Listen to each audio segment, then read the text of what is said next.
Hello hello les amis, bienvenue sur ma chaîne. Alors aujourd'hui, il n'y aura pas de guidance. Non, aujourd'hui je vous propose quelque chose d'un petit peu spécial, c'est de vous initier au tirage des cartes. Alors évidemment, tirer les cartes, ça demande beaucoup d'apprentissage, beaucoup de temps, mais là je vais vous montrer une petite méthode un peu simple pour pouvoir vous tirer les cartes vous-même, pour vous ou pour vos amis, pour vous amuser, voilà. Mais avec quand même la garantie de quelques résultats si vous suivez mes conseils. Alors c'est parti! Cette petite formation va prendre environ 2 vidéos. Alors, cette toute première vidéo, ça sera vraiment les bases, comment trouver un jeu, comprendre un petit peu les cartes. Et la deuxième vidéo aura pour objectif de réaliser votre tout premier tirage. J'espère vraiment que ça va vous plaire. Alors les amis, pour débuter la cartomancie, il faut savoir qu'il y a plusieurs petites choses à connaître, à savoir. Donc déjà, en tout premier, il faut être quand même assez motivé. Plus vous allez avancer et plus vous allez voir que ça va prendre un petit peu de temps d'apprentissage, au moins quelques mois, puisqu'il y a de nombreuses cartes, on va revoir ça tout à l'heure, si vous voulez vraiment maîtriser. Ça ne vous empêchera pas de tirer les cartes facilement, vous verrez tout à l'heure, sans ces mois d'apprentissage. En quelques heures, ça peut complètement vous permettre de démarrer. Ensuite, surtout, n'oubliez pas, et je crois que c'est le principal, il faut absolument vous faire confiance et faire confiance à votre intuition. C'est fondamental, les amis. C'est-à-dire que si vous n'avez pas confiance à votre intuition, c'est même pas la peine de commencer, parce que du coup, il va falloir explorer votre intuition pour pouvoir lire les cartes. Lire les cartes, c'est un petit peu comme mener une enquête policière. Vous savez, comme les Derrick et compagnie. C'est pas très jeune ce que je viens de dire. Mais enfin, vous comprenez l'idée. Donc, les cartes qui sont posées sur votre table, ce sont comme des indices et il faut les relier les uns avec les autres pour pouvoir avoir des réponses. Du coup, choisir votre jeu, que ce soit un tarot ou un oracle, est très important. Il va vraiment falloir le faire avec précaution, car il va falloir que ça vous parle du premier coup, surtout quand vous débutez. Comme vous pouvez le voir sur cette table, il existe de très nombreux jeux. Évidemment, ceci n'est pas du tout une liste exhaustive, c'est quelques jeux que j'ai à titre personnel, mais c'est vrai que quand vous vous rendez dans une boutique, vous pouvez vite être perdu pour trouver le jeu qui vous convient le mieux. Donc là, voilà, j'en ai mis quelques-uns, il y a des tarots et il y a des oracles. On va tout de suite voir comment choisir vos cartes. Donc encore une fois, pour choisir vos cartes, il va falloir vraiment écouter votre instinct. Regardez un petit peu ici, comme chaque carte est différente. Vous voyez? Regardez pour ce jeu par exemple, elles sont magnifiques les cartes, mais alors elles sont très différentes de, par exemple, ce jeu-là. Voilà. Et pourtant, pour les deux, il s'agit d'un tarot. Même pour les oracles, vous pouvez constater qu'il y a de très nombreux choix. Par exemple, vous avez celui-ci, voilà, mais vous avez également celui-ci. Voilà. Donc, vous voyez beaucoup de différences. Faites confiance à votre instinct. Il faudra que vous choisissiez le jeu qui vous parle le plus. Quand vous êtes au moment du choix, regardez les illustrations, prenez le temps et essayez de les regarder pour bien voir ce qui vous parle ou ce qui ne vous parle pas. Pour vous aider, n'hésitez pas à aller regarder sur internet, il y a de nombreux commentaires pour choisir les tarots ou les jeux d'oracle, donc ça pourra vous donner quelques pistes, donc n'hésitez pas surtout. Et aussi, quand vous aurez acheté votre tarot, vous verrez que chaque jeu a des tailles différentes, des textures différentes, et la manipulation est plus ou moins simple. Il faudra quand même trouver un jeu adapté à vos mains et également qui vous semble facile à manipuler. Quand on commence, le mieux, c'est de choisir des coffrets. Je vais vous montrer. Donc par exemple, sur le coffret de l'Oracle des Miroirs, mais comme beaucoup de coffrets, il y a toujours un livre. Et ce livre va vraiment vous permettre de connaître les cartes. Vous voyez, moi, quand j'ai appris, j'ai même souligné des textes pour pouvoir me faciliter la tâche. Ces coffrets coûtent un petit peu plus cher, mais comme ça, vous avez tout le kit et c'est facile pour vous, après, d'appréhender le jeu. Donc là, c'était par exemple pour l'Oracle des Miroirs. Je vais vous prendre un coffret de tarot. Il existe de très nombreux tarots.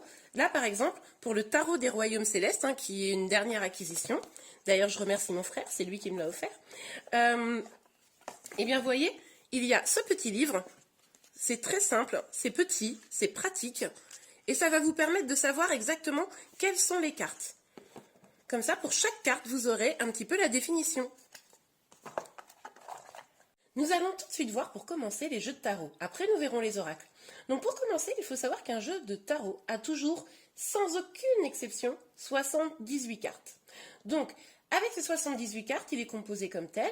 Nous avons 4 éléments, nous allons les voir après, qui vont de l'As jusqu'au Roi, et après, qu'on appelle, excusez-moi, les arcanes mineurs, et nous avons les arcanes majeurs. Voilà.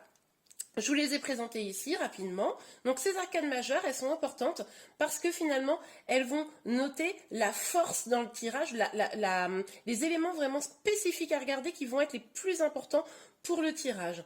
Pour les arcanes mineures, la différence, c'est que ça va être plutôt des moments, des situations. C'est ce qui va nous permettre de voir un petit peu dans quelle situation vous êtes, vous ou quelqu'un pour qui vous tirez les cartes. Donc, il faut vraiment faire la différence. Arcane majeur, c'est vraiment le plus fort, le fondamental dans votre tirage. Et l'arcane mineur, comme son nom l'indique, c'est un petit peu moins fort, c'est plutôt des contextes de situation.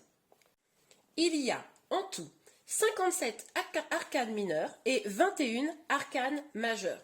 Donc voilà, elles sont toutes présentées. On va du fou jusqu'au monde.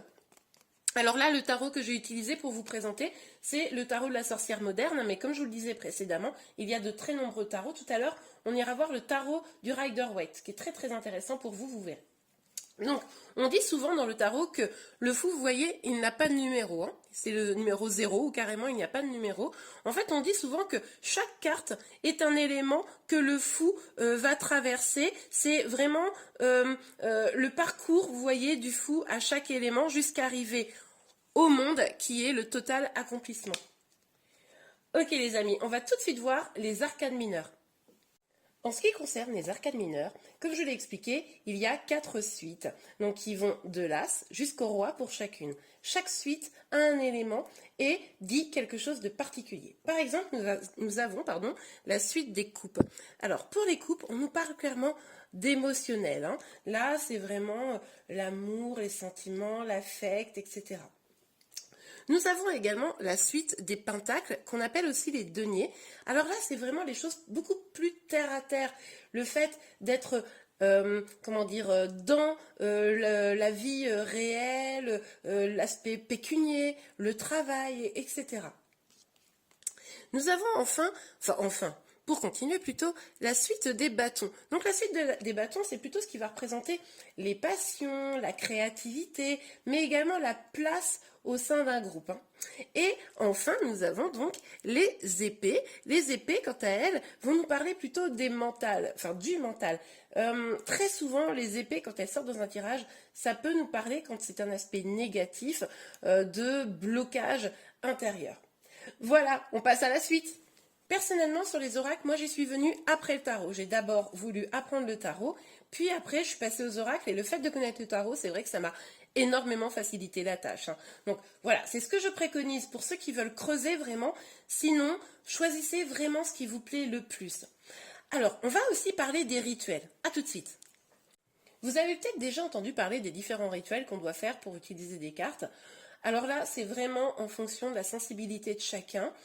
Par exemple, on nous parle souvent de purifier les tarots, par exemple en les mettant à la fenêtre en soir de pleine lune ou en les reclassant complètement de A à Z régulièrement. Ça, vraiment, certains le font, d'autres le font pas. Suivez votre instinct pour cela. Moi, personnellement, j'ai purifié certains tarots, surtout les premiers. Je ne l'ai pas fait forcément pour les autres. Et franchement, les cartes ont parlé à chaque fois. De même, pour les énergies, chaque tirage engendre une énergie dans le jeu pour qu'il puisse parler. Ça va vraiment, vous allez rentrer en connexion. Alors là, je vous parle quand vous allez vraiment faire des tirages un petit peu plus poussés probablement. Et du coup, vous me voyez souvent, peut-être d'autres collègues également, faire ça. Voilà. Donc en fait, quand on fait ça, on bat les énergies, on vide le jeu de ces anciennes énergies pour passer à un nouveau tirage. On remet, entre guillemets, à neuf les énergies du tarot. Donc vous voyez, on fait comme ça. L'idéal, c'est qu'on souffle dessus. Voilà. Et vous tapez un petit coup dessus. Et voilà. Moi, je le fais pour toutes les cartes. Certains ne font que sur certaines cartes. D'autres ne le font pas du tout. Trouvez votre rythme. Faites ce qui vous convient le mieux. Voilà les amis. Eh bien écoutez, pour cette première vidéo, j'espère vous avoir apporté déjà des clés pour pouvoir vous lancer dans la cartomancie. Je vais vous montrer dans une deuxième vidéo comment on réalise son premier tirage avec évidemment un jeu de tarot, mais également avec un oracle, pour vraiment vous aider à mettre le pied à l'étrier. Alors, n'ayez pas peur, là ça paraît peut-être un petit peu compliqué, mais vous verrez que dans la deuxième vidéo, faire son premier tirage c'est quelque chose en réalité de très simple.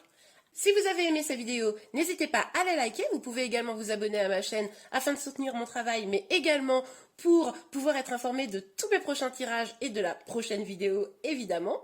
Je vous souhaite une très belle fin de journée et je vous dis à très bientôt. Au revoir!